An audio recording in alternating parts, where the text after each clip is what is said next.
than a century, the movies have brought our most vivid nightmares to life. Often, the fear is conjured from fantasy, from imagining the unimaginable. But it's even more frightening when the demons are real. Based on a true story. Just that small phrase that these events actually happened sort of makes the film much more both relevant and much more terrifying. Norman Bates in Psycho, Leatherface in the Texas Chainsaw Massacre, Buffalo Bill in The Silence of the Lambs. Each of these characters had its origins in the same true story, the unspeakable crimes of a single man. His name was Ed Gein. The writers of fiction, who are really good at it, could take Ed Gein and you could make him almost anything you wanted to make him in the world of horror, because he had so much to work with. Gein's crimes were committed against the living and the dead. The depraved acts of a damaged mind, they slashed through the surface of a complacent age, revealing the darkness that lurked just below. His twisted world became America's obsession. And what is at bottom, the story of a boy and his mother, became the template for half a century of horror. There's something about Gein that appeals to the morbid curiosity within all of us. It's so macabre, so bizarre, so deviant that we can't look away. How long have you known Mr. Gein? 7 years. 7 years. What kind of a man did you know him as? Well, a man, he's a nice man, just like anybody else. The only difference I'd say in the man, he seems to be a little hot.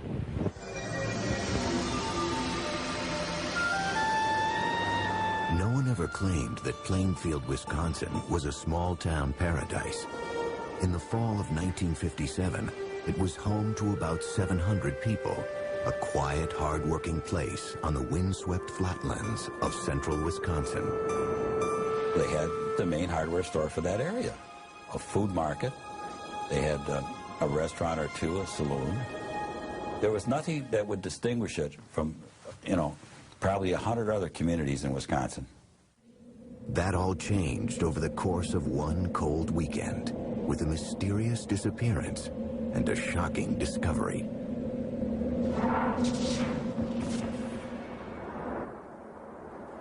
Saturday, November 16th marked the beginning of an annual Wisconsin ritual. Deer season. In Plainfield, the men hunted not for sport, but for food. Their trophies would be killed, hung in barns, and dressed out, gutted and butchered. All the males would be out in the woods. And so the main street would be a quiet place. Particularly quiet that morning was Bernice Warden's hardware store. Though the store was supposed to be open, the 58-year-old proprietor was nowhere to be found. I lived across the street from the hardware store where Bernice Warden ran her business. I believe it was in the afternoon. People were starting to wonder why the store was locked and where was Bernice Warden. So her son came back from deer hunting himself and found that the place was a mess. There was blood all over the floor, and they started to investigate what might have possibly happened to her. Interviewed by police, Bernice Warden's son mentioned a frequent customer who'd been in just the day before to check on the price of antifreeze.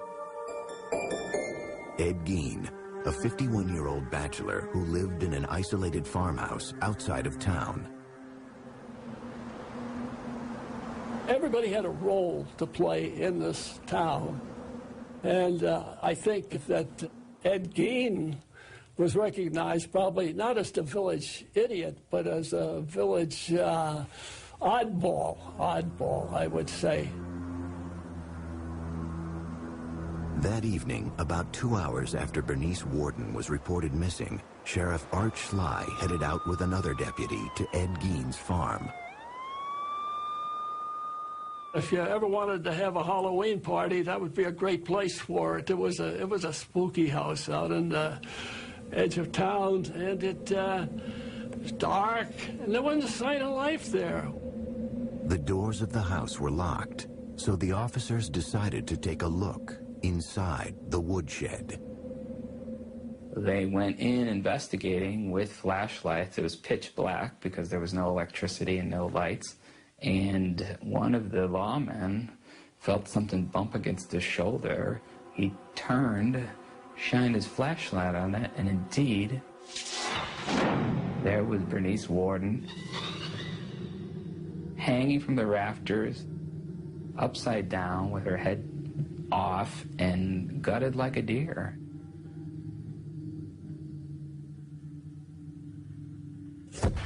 Ed Gein was taken into custody that night. As he sat quietly in his cell at the Waushara County Jail, police continued to search his woodshed and then cautiously ventured into his home. Inside, they would discover a horrific scene. Bernice Warden's gutted carcass, it turned out, was only Ed Gein's latest grim creation.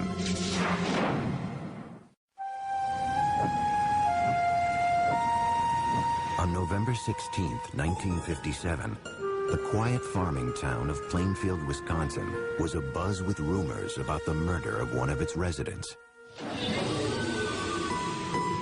Bernice Warden's mutilated and decapitated corpse had been found that night in the woodshed of 51-year-old Ed Gein. With Gein now in custody, police prepared to enter his house for the first time. It was a cold, dark night, and the place had no electricity. The officers had only lanterns and flashlights to illuminate the scene. Well, Gein's entire house was in a state of really unimaginable squalor. It was so completely overwhelmed with the trash of a decade. It was chaos in terms of housekeeping. Well, you don't keep house. The kitchen was a jumble. Everything, there was dirty things here and newspapers laid up here and junk all over the place. But the officers discovered much more than mere filth.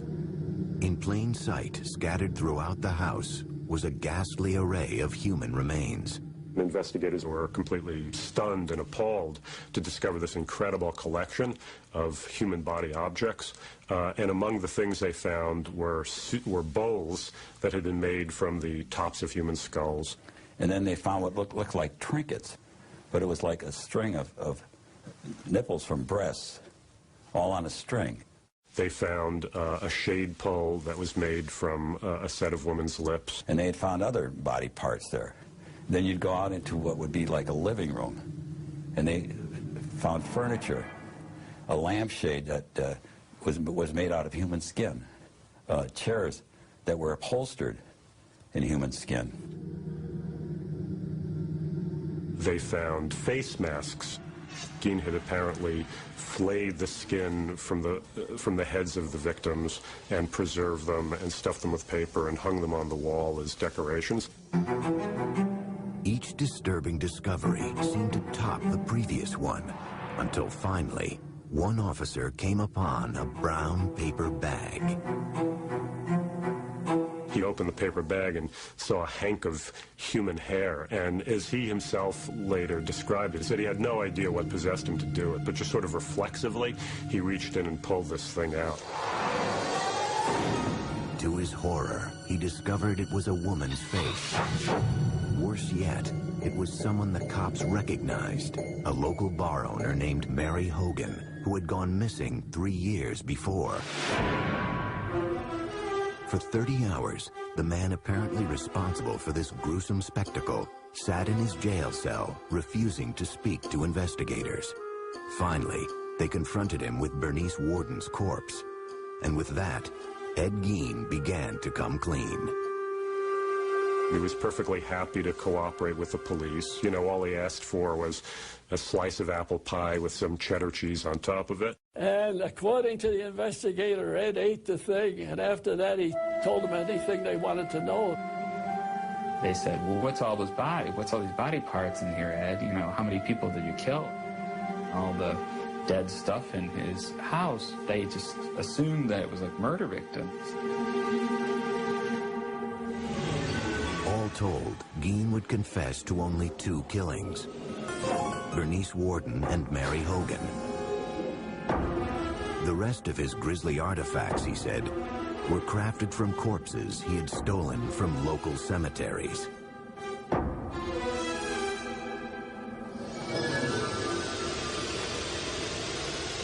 Plainfield woke up that Sunday morning to find out what had been living in their community for all these years, and that was Ed Gein.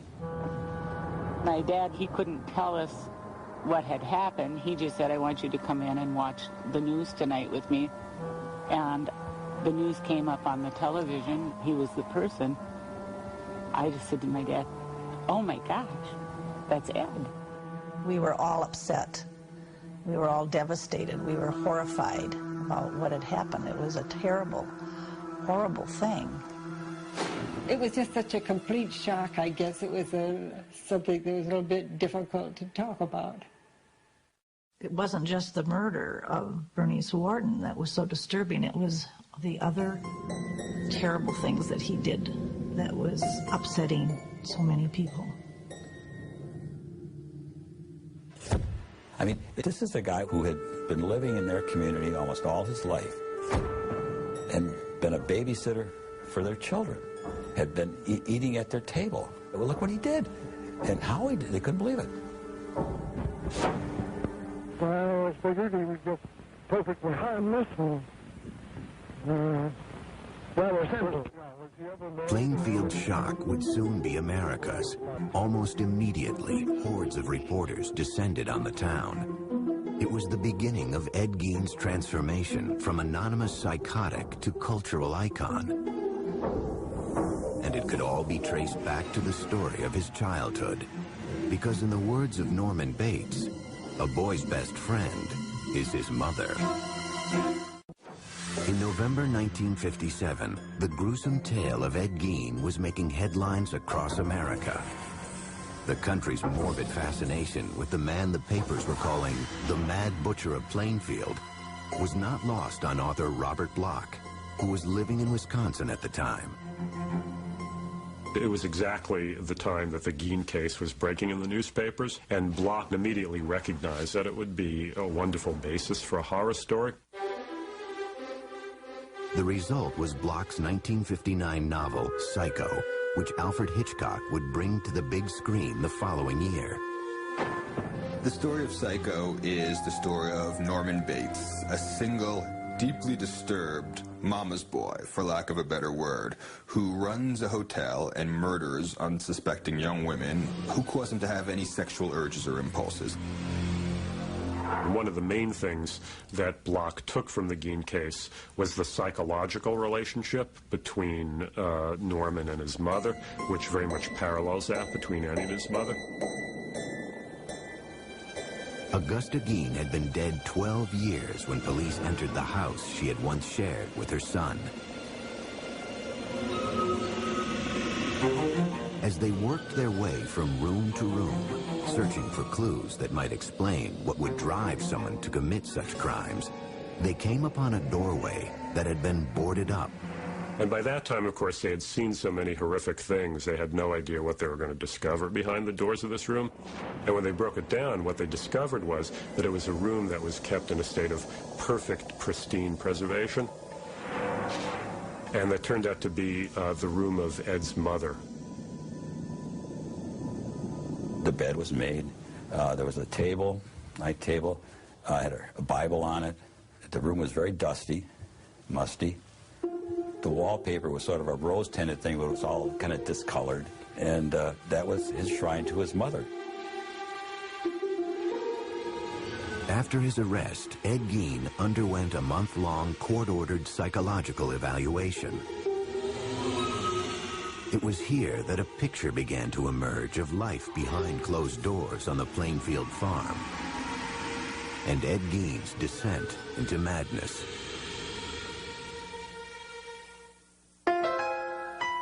Born in 1906 in La Crosse, Wisconsin, Edward Theodore Gein was the son of an alcoholic grocery store owner and a strong-willed, God-fearing housewife.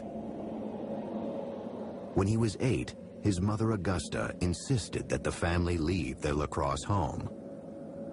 One reason, apparently, she insisted that the family move from La Crosse was because, in her mind, you know, it was like Sodom and Gomorrah. With the proceeds from the sale of their grocery store, the Gein family settled onto a 200-acre farm in Plainfield. Isolated, the family dynamic grew stranger and stranger. Mr. Gein had a very strange relationship with his mother. It was a love-hate relationship. He listened to her and worshipped her and followed her very closely. She was a religiously devout, if not fanatical woman. Very, very domineering, very, very strong-willed. I mean, she completely dominated her husband, as well as her 2 sons, Gein and his brother Henry. Augusta would preach a lot out of the Book of Revelations that said that women were whores, women were tramps, women were definitely evil beings out to, you know, hurt people. The Gein household really became a sort of breeding ground for psychopathology. You know, you have these 4 people stuck together, completely under the sway of this woman. So it really becomes an incubation place for madness.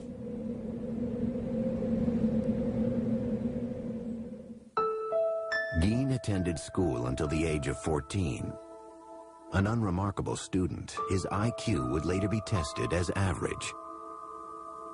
And when he finished school at approximately 7th grade, he just went home then and worked on the farm there. So he did not have contact with the outside world, shall we say, to any extent.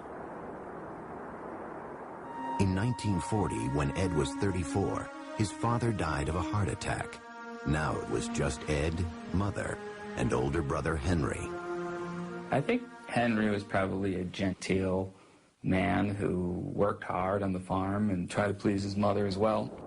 But he wasn't Ed. He had his own ideas of how his life should be led. In May 1944, Henry and Ed found themselves battling a brush fire on their property. According to Ed, the fire got out of control and he lost sight of his brother. He went for the police, and though he told them he didn't know where Henry was, he was able to lead them straight to his brother's dead body. I've heard rumors that there were bruises on Henry's head that weren't ever explained away. But at the time, it was such a big tragedy for the family, it just became, you know, well, they've already been through enough. Ed and Mother were now alone, but their union would be short-lived. Just months after burying her son Henry, Augusta suffered a stroke that left her partially paralyzed. When Mother became ill, had a stroke, and was paralyzed, he cared for her very closely and literally, seemingly worshipped the ground she walked on. Sometime in 1945, Augusta Gein suffered another stroke. She died that December, a devastating blow to her 39-year-old son. His mother had completely undermined his manhood in every way. And at her funeral, he was reacting like a little schoolboy who had just lost his mommy, you know, and just crying hysterically. Everything that he knew in the world seemingly was gone. That was his one link with sanity that was remaining at that point. Until 1945, Ed Gein's world had been entirely defined by his deeply religious and domineering mother. Her death that December left him for the first time on his own. Living alone in an isolated farmhouse outside Plainfield, Wisconsin, the 39-year-old earned money by helping the townspeople with odd jobs or working on threshing crews. From the time I was pretty small, Eddie Gein was always just, part of the crew. From where our farm was, he was about 2.5 miles away is all. And we'd get in the car and go over and see Eddie. We'd pull into his yard, and I can still remember doing that. And Eddie would always come out and talk to us in the yard. So we never was in his house or anything like that. He was not the village idiot, that's for sure. The housewives in town, they would trust him. Can you fix this? I got a door that squeaks at, or can you fix the hinge on my door? Sure, I come over. He was a hard worker. When you paid him $1, you had $1.50 worth of work out of him. I mean, he didn't slack off. He wouldn't screw anything up. I think that everybody treated him, even though he was maybe a little, what you'd think, a little different, but Eddie was Eddie. Oftentimes, when the threshing crews broke for lunch, the women would provide them with meals. When you listen now, the women that would talk about it, they felt kind of funny when Ed would look at them. He would give off kind of a funny, it made him uncomfortable the way he would stare at them. Something about his eyes that bothered me. I didn't feel like he was a person I would... Strange. Gein had a reputation around town as odd, yet harmless. Behind closed doors, however, he struggled to cope with life after Mother. Psychiatrists who interviewed Gein concluded that during the years after his mother's death, his psychological problems crossed the line into psychosis.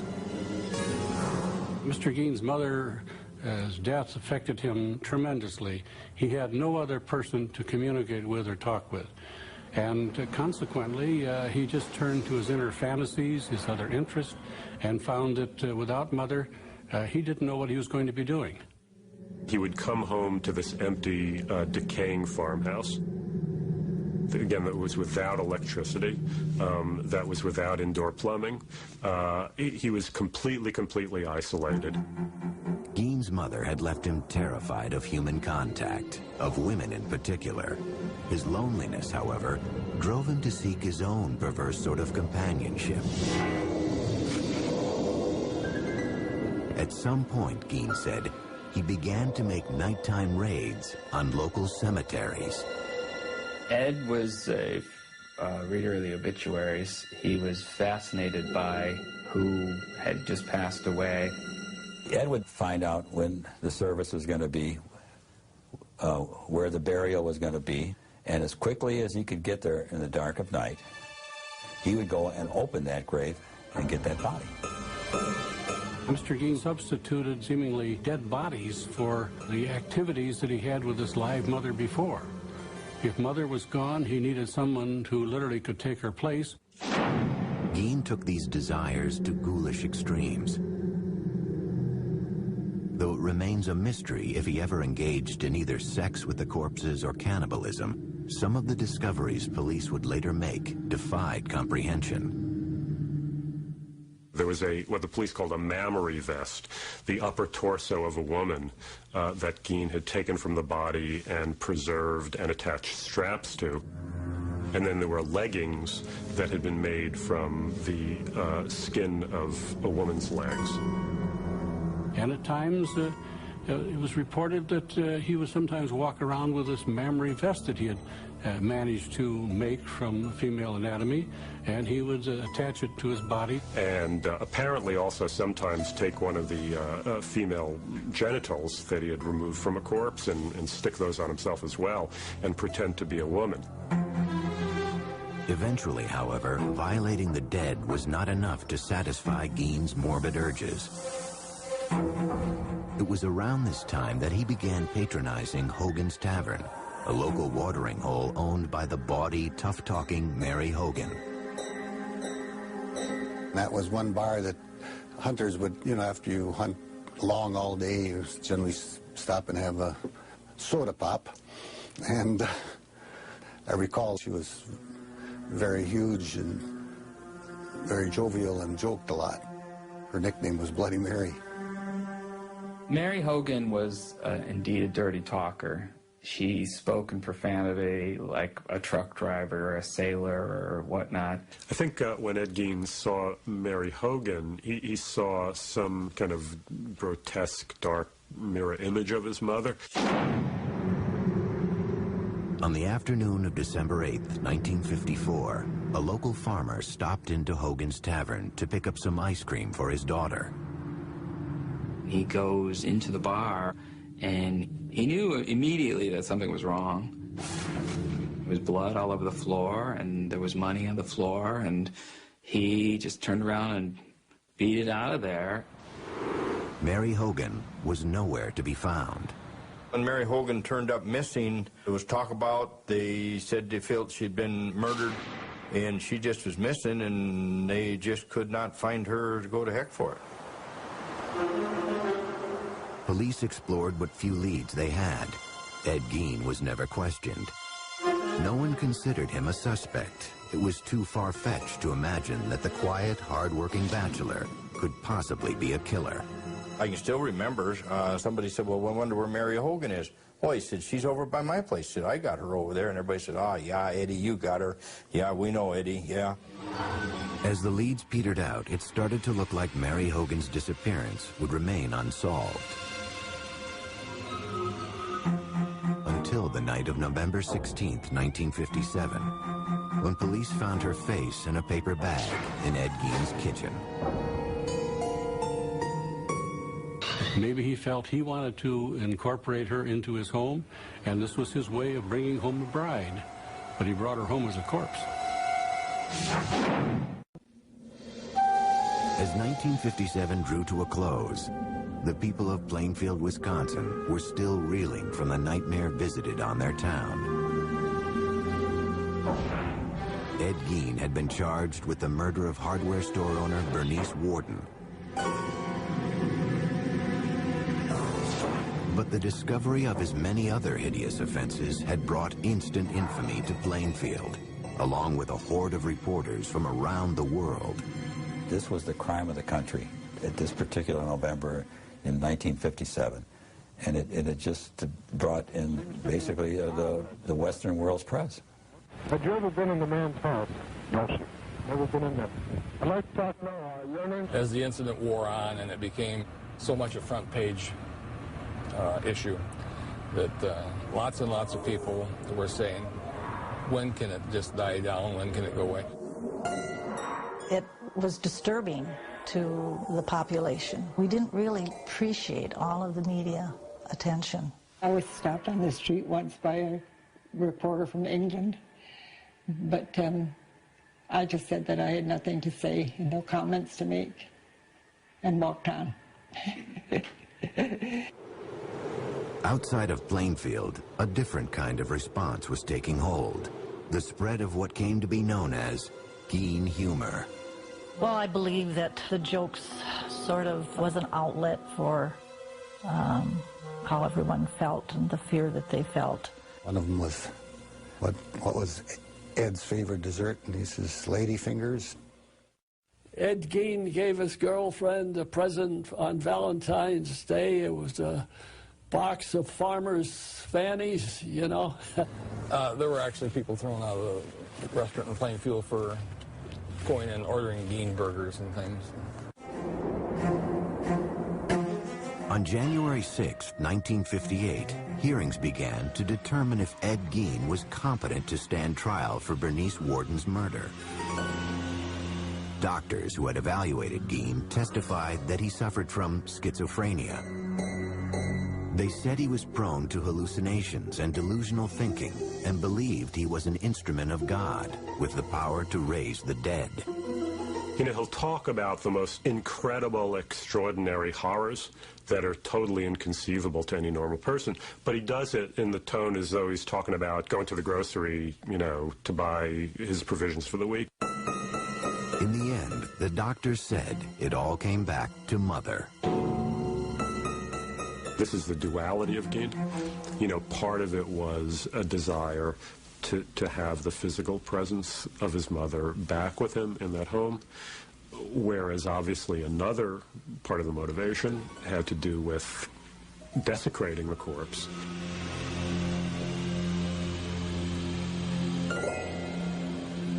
Reporter Dick Leonard remembers sitting next to Gein as the sanity hearing drew to a close. At that moment, he says, he caught a glimpse of the scared, sick man behind the monster. I looked at Ed, and he looked at me, and I could see he was nervous. He was fearful. And he says to me, "What are they going to do to me? What are they going to do to me?" So the judge raps and everybody to be quiet. And I had my hand down on the bench here, and he's next to me. And he reaches over and grabs my hand like I was his mother or something. That afternoon, the judge ruled that Ed Gein was legally insane and therefore not competent to stand trial. He was sent off to live at Central State Hospital for the Criminally Insane, a psychiatric hospital in central Wisconsin. For the people of Plainfield, life after Ed Gein would never be the same. We never locked our doors before this happened.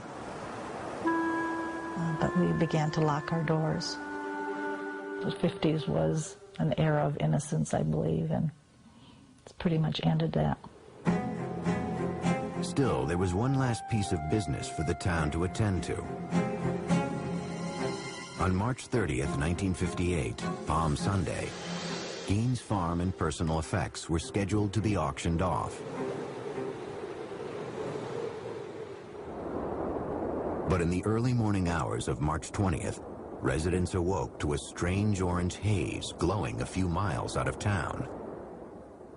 There will be an auction here Palm Sunday, but this house and the personal belongings of Ed Gein will be conspicuously absent. Call it an act of God or whatever you will. The main attraction will be missing, reduced to a mass of rubble by a mysterious fire. News of the fire reached Gein himself later that morning. I went to Ed's room and I told him that his house had burned down. And he made a gesture just as well, the exact words that he said. In the end, after a brief investigation, the cause of the blaze remained a mystery. Residents of Plainfield were just happy the place was gone. The people in Plainfield were so happy that this house burned down and this was going to go away. We weren't going to be bombarded by the media. We were not going to be having tourists come to Plainfield to see Ed Gein's horror house. The auction of Ed Gein's estate still took place as scheduled on March 30th.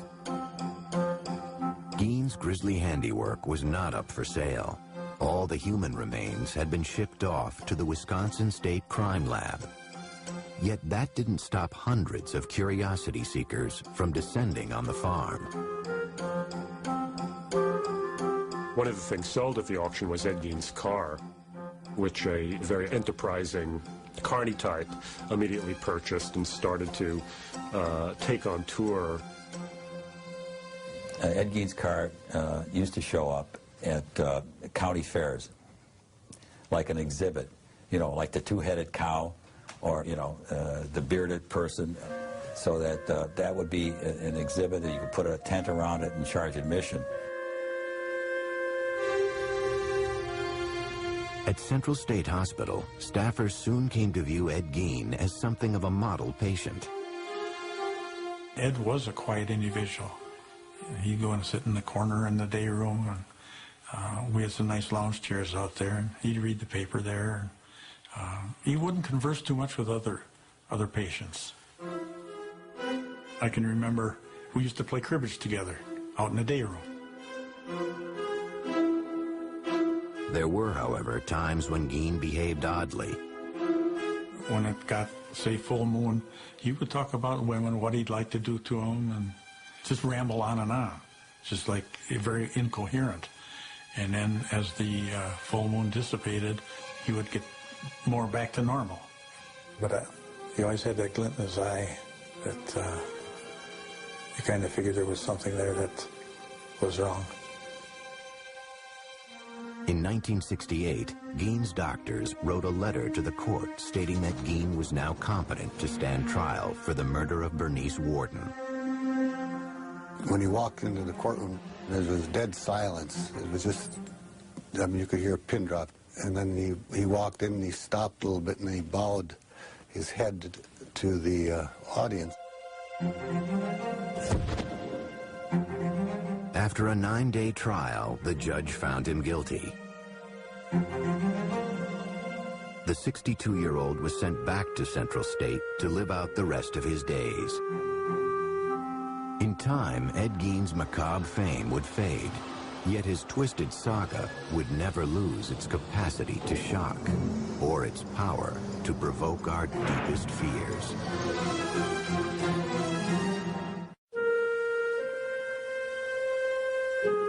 By the early 1970s, an aging Ed Gein was quietly passing his days in a Wisconsin mental institution. He'd go to his room a lot and lay on the bed and kind of daydream. So I don't know what he was thinking about. I couldn't read his mind, but we always had the thought that he was thinking about what he had done. Gein and his gruesome crimes had long since faded from the public consciousness.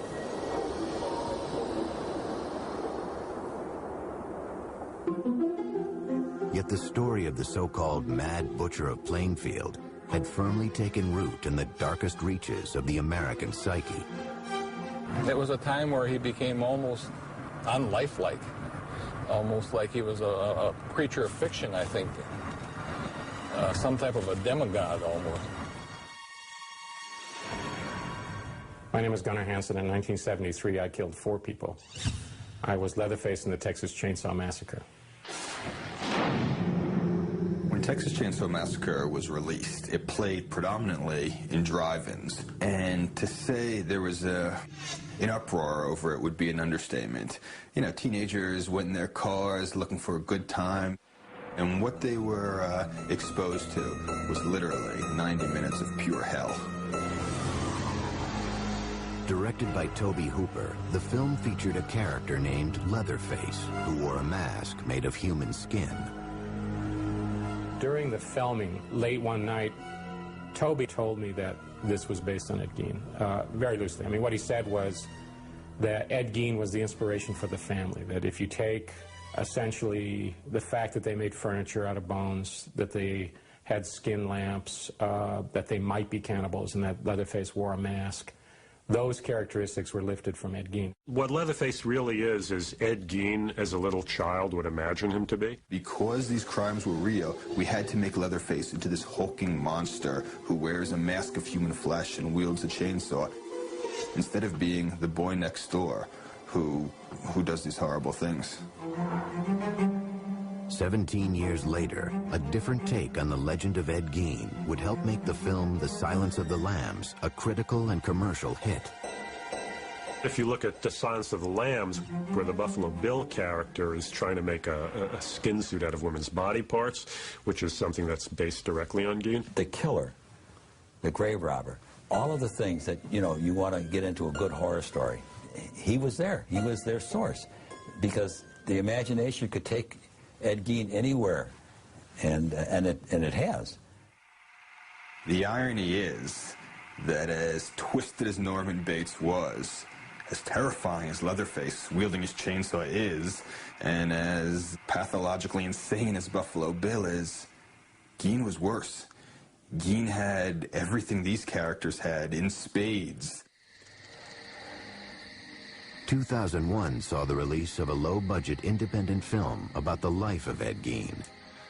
I thought Ed Gein would be a good topic for a movie just because of the mindset of this person.